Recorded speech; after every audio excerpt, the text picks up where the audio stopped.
Well, welcome back. Still working on this painting of Slovenia, and I'm working on the floor, which is we would call it here in America a flagstone. I'm not exactly sure what it would be, what they call it there, but it's irregularly shaped stones that make up the floor.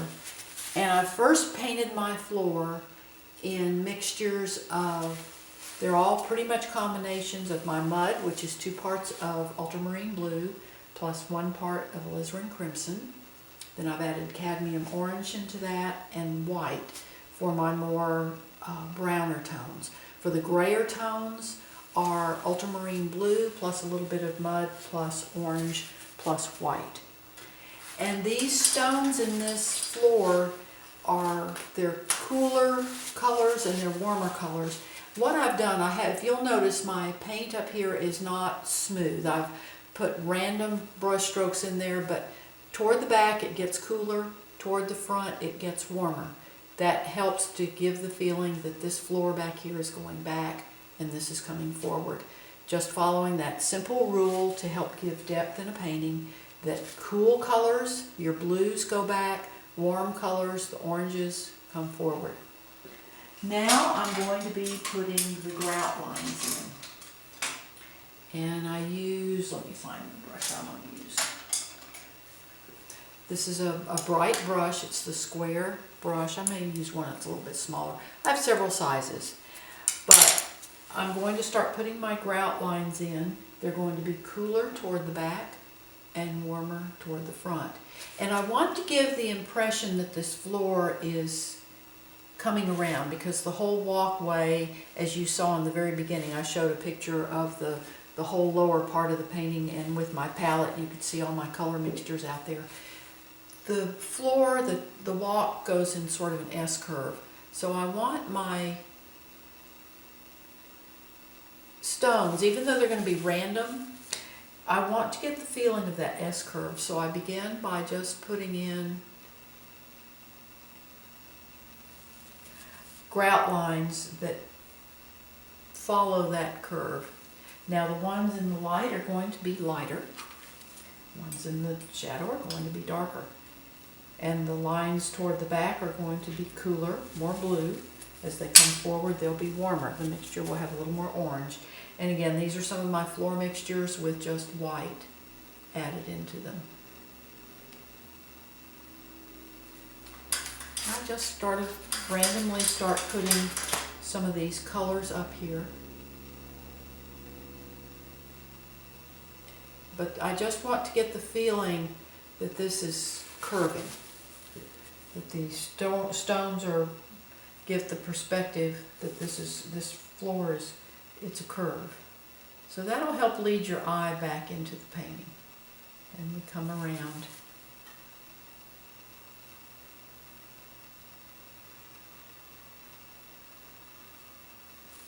Now these in the shadow will be darker. So that gives the feeling of that curve. That's just to help me get a kind of guidelines, so that I start getting my stones placed in this curve.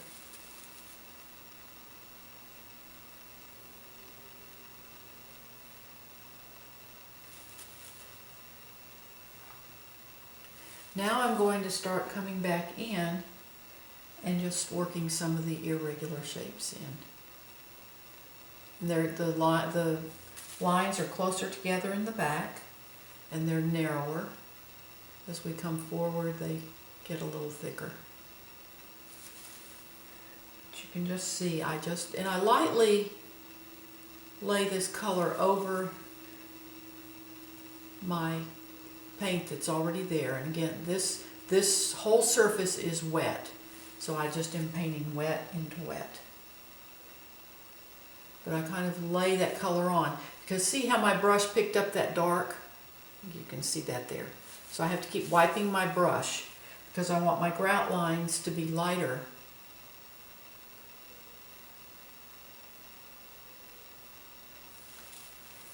And they're just again, randomly placed. These stones are all different sizes and shapes. I work from the back forward. I paint forward. Just like the entire painting, I started with the background and work forward. This is going to go underneath that wine barrel, the lip of the wine barrel. There's going to be another one coming here. And the first impression when you would get looking at that floor is to paint each individual stone. But I don't do that. That's why I've put all the different random mixtures of color up here, all the different tones in this whole plane of the floor. That way then when I start adding the grout lines in, those stones start looking like it looks like the individual stones are different colors. Your eye just kind of puts that together. Now I'll just do the whole floor like this. This again is in shadow.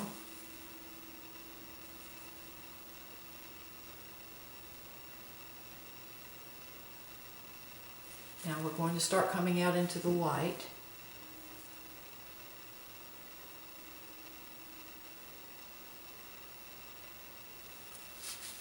And so as we come into the white then, I use a lighter mixture, and then toward the back here I use it's more blue. It's my ultramarine blue plus a little bit of orange plus a tiny bit of mud plus mostly white. But once I start getting here into the light, then the grout lines become lighter. Some of the stones are larger, some are smaller.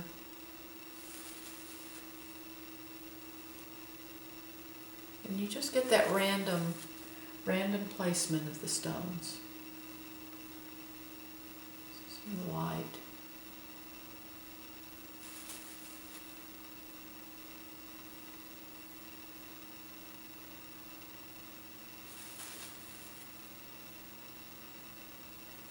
It's just a matter, if you saw me doing the painting of the poppies, it's just keep continuing on.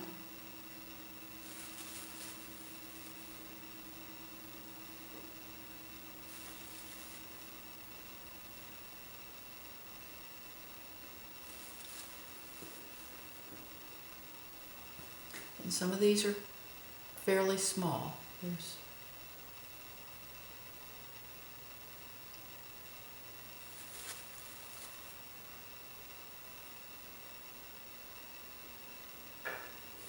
We'll make this a bigger stone here.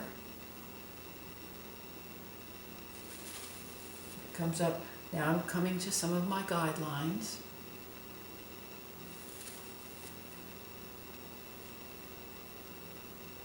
See, there's going to be one there. And these don't have to be exactly the same width. They don't have to be totally solid. They'll pick up some of that paint underneath. And it just kind of skips. And now as I'm coming forward, I start doing a little bit of my warmer mixture.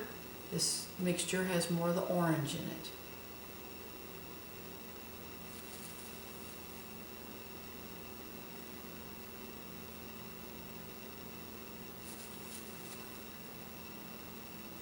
And that just starts to give the feeling of that floor. I'll come back and paint my poppies over this. I want to paint what's behind, I want to paint the floor, and then I'll come back and put the flowers that are coming up. I'll put those in.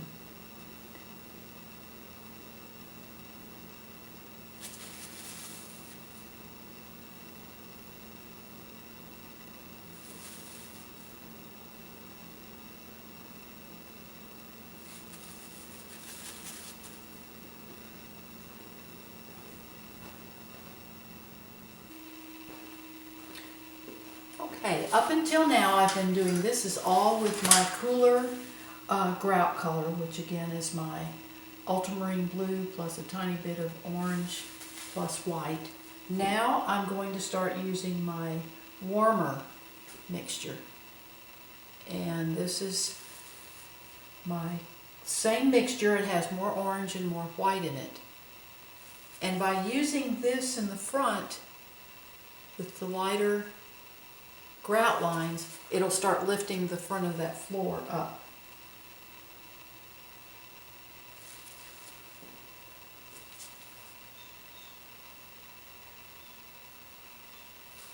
Again, I just place these randomly and it starts looking like those stones are all different colors. You can see I don't make these lines just solid. I let my brush kind of skip over that paint. Just doing this very impressionistically. You don't want your painting to be too outlining. You want, when somebody examines this closely, you want some interest there, and those little broken lines just really give interest to the painting.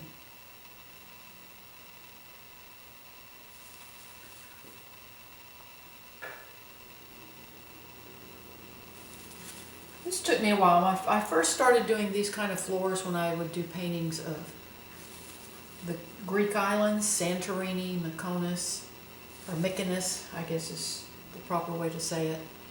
And it took me a while to figure this out. And when I first started doing them, I would paint the individual stones, but I was never happy with it.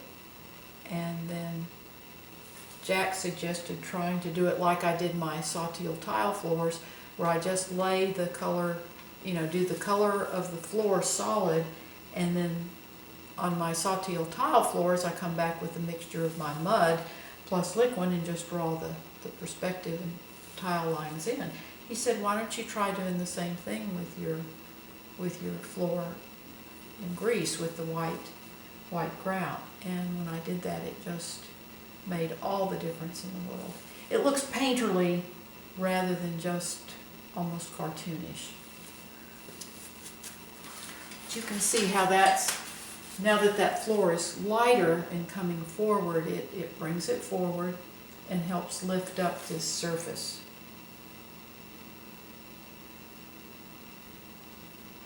Now flowers will be coming up over this portion of the floor, so I just get a little bit in here.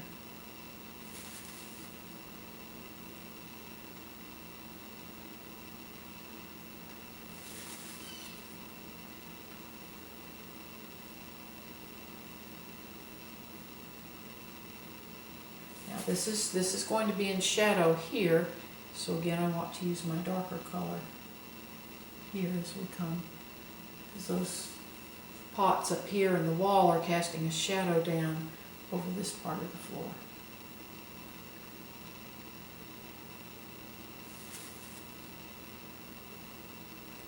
There's going to be sunflowers here, but you'll still see a little floor back between this container and the sunflowers. But again, just the easiest way to paint these floors is just first of all paint your solid color floor. And again, I used mixes of my mud plus cadmium orange plus white, and then mud plus cadmium orange plus ultramarine blue plus white. And the mixtures toward the back have more of the blue in them. I also used mixes of ultramarine blue plus cadmium orange plus white. And that just, the cooler tones, the bluer tones are used more toward the back, and the oranger, warmer tones are used in the front. And that just helps to give the feeling of depth in the painting. We work on a two-dimensional surface, the canvas, and we're attempting to make it appear three-dimensional. So there's several methods methods that you can use to give that appearance of depth in the painting. And one is warm colors come forward, cool colors go back. Also detail comes forward, softer edges go back. So there's several different methods you can use to give that impression of depth in the painting.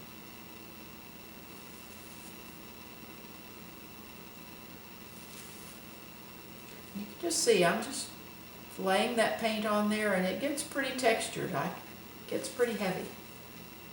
That's just, that makes this painterly. I mean, I'm not doing an architectural rendering. I'm getting the feeling, the essence of this old family home. And so it's not, this isn't meant to be an architectural rendering where everything is just absolutely perfect like the building is, an exact copy of the building. Now, I do want my perspective to be correct. I'm a real stickler on that. But as far as all the little details, we want to get the feel of this old family home. But it doesn't, it's not that it's just a perfect rendering. In fact, my collector said, we don't want this to be just an exact copy. But we want to look at it and be able to tell that it is the old family home, but it's not just stone for stone. Everything has to be exact. Now, once I start coming up, this step is going to be a stone step all the way across here. So and that'll be in my grays, but I'm just doing the tiles right now up to that step. It's going to be a little darker right there in the shadow.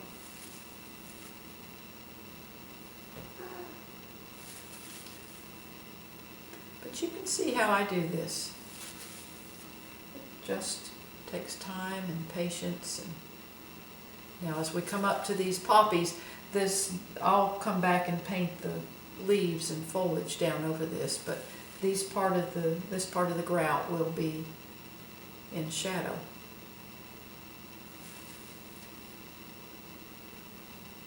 I'm going to have some large stones along here on the edge.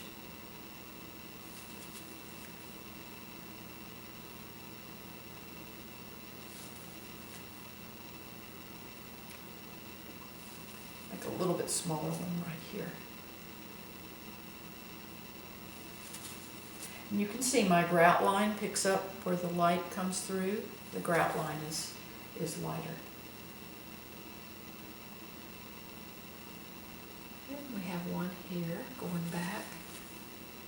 And that's how I do that. I appreciate you watching my YouTube videos. Please subscribe to my channel. You can also visit my blog, and in my blog I show the complete step-by-step process of this painting. Just the link is in the description below. You can also find the address on the final frame of my video, and you can go there and watch. You can go back through the blog, go back to the very beginning. You can even see how I prepared the cardboard backing to paint this in the gallery wrap style. So I thank you so much. You have a wonderful, wonderful day, and happy painting.